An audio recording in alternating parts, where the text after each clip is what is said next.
Première lettre aux Corinthiens, chapitre 7. Maintenant, je réponds à ce que vous m'avez écrit.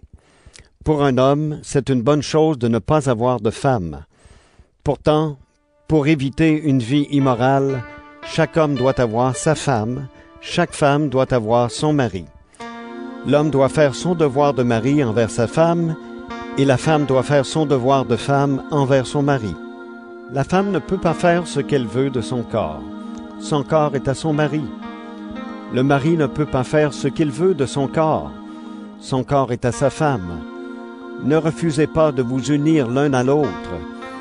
Mais il y a une exception. Si vous voulez mieux prier, mettez-vous d'accord tous les deux pour agir ainsi pendant peu de temps. Ensuite, retournez ensemble. Sinon, vous risquez de ne plus être maître de votre corps, et Satan peut en profiter pour vous tenter. Ce que je dis là, ce n'est pas un ordre, mais une possibilité que je vous accorde. J'aimerais mieux que tout le monde soit comme moi, mais chacun reçoit de Dieu un don particulier. L'un, celui-ci, l'autre, celui-là. Pourtant, à ceux qui ne sont pas mariés et aux veuves, je dis, si vous restez comme moi, c'est une bonne chose pour vous. Mais si vous ne pouvez pas être maître de votre corps, mariez-vous. Il vaut mieux se marier que brûler de désir. À ceux qui sont mariés, voici ce que je commande. Ou plutôt, ce n'est pas moi, c'est le Seigneur.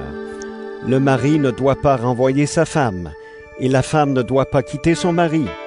Si elle est séparée de son mari, qu'elle reste seule, ou alors qu'elle fasse la paix avec lui. Aux autres, voici ce que je dis. Et cette fois, c'est moi qui le dis, et non le Seigneur. Si un chrétien a une femme qui n'est pas chrétienne, et si cette femme veut continuer à vivre avec lui, il ne doit pas la renvoyer. Si une chrétienne a un mari qui n'est pas chrétien, et si celui-ci veut continuer à vivre avec elle ne doit pas renvoyer son mari. En effet, le mari qui n'est pas chrétien est proche de Dieu parce qu'il est uni à sa femme. La femme qui n'est pas chrétienne est proche de Dieu parce qu'elle est unie à son mari. Sinon, vos enfants seraient comme des enfants séparés de Dieu, mais en réalité, ils sont proches de Dieu. Pourtant, si celui qui n'est pas chrétien veut partir, il peut le faire. Dans ce cas, celui qui est chrétien, le mari ou la femme, n'est plus lié à l'autre, car Dieu vous appelle à vivre dans la paix. Toi qui es chrétienne, est-ce que tu es sûr de sauver ton mari? Et toi qui es chrétien, est-ce que tu es sûr de sauver ta femme? Quand Dieu vous a appelé, vous viviez dans la situation que le Seigneur vous avait donnée. Donc, à part ce que je viens de dire, chacun doit continuer à vivre dans cette situation. Voilà la règle que je donne dans toutes les églises. Quand Dieu t'a appelé, est-ce que tu étais circoncis?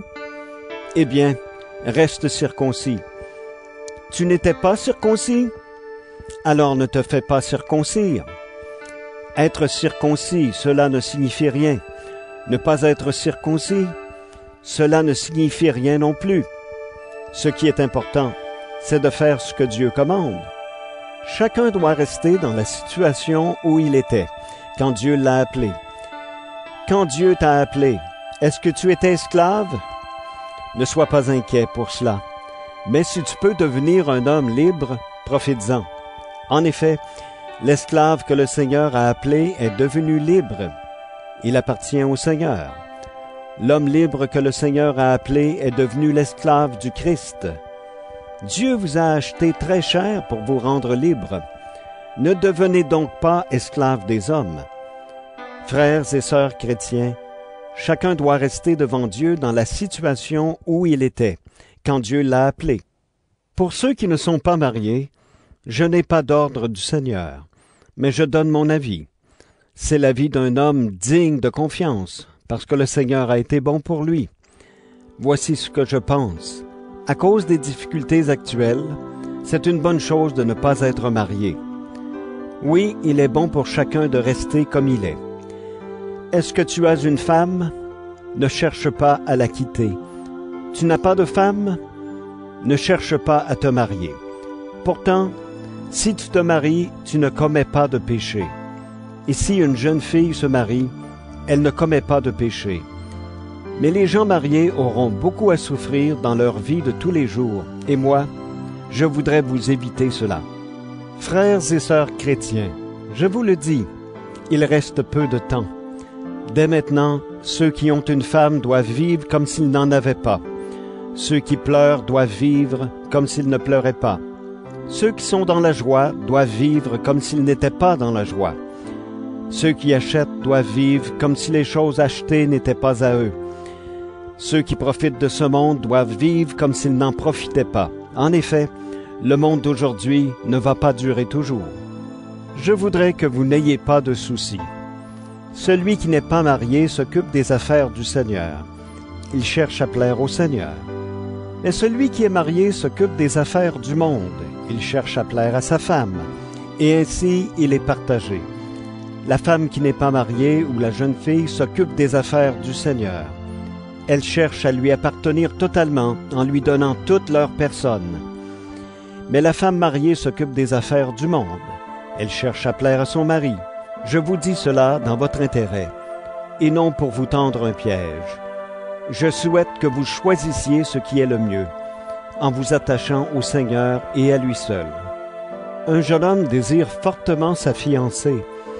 Il pense qu'il risque de mal agir avec elle et qu'ils doivent se marier. Alors il doit faire comme il veut.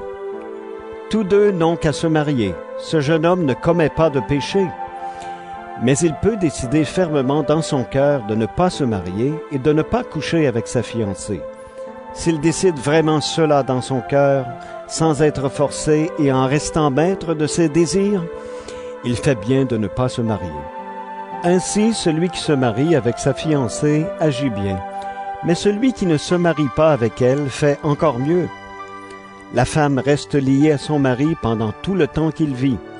Si son mari meurt, elle est libre de se marier avec l'homme qu'elle veut, mais à une condition. Cet homme doit être chrétien. Pourtant, à mon avis, elle sera plus heureuse si elle reste comme elle est. Et moi aussi, je crois avoir l'Esprit de Dieu.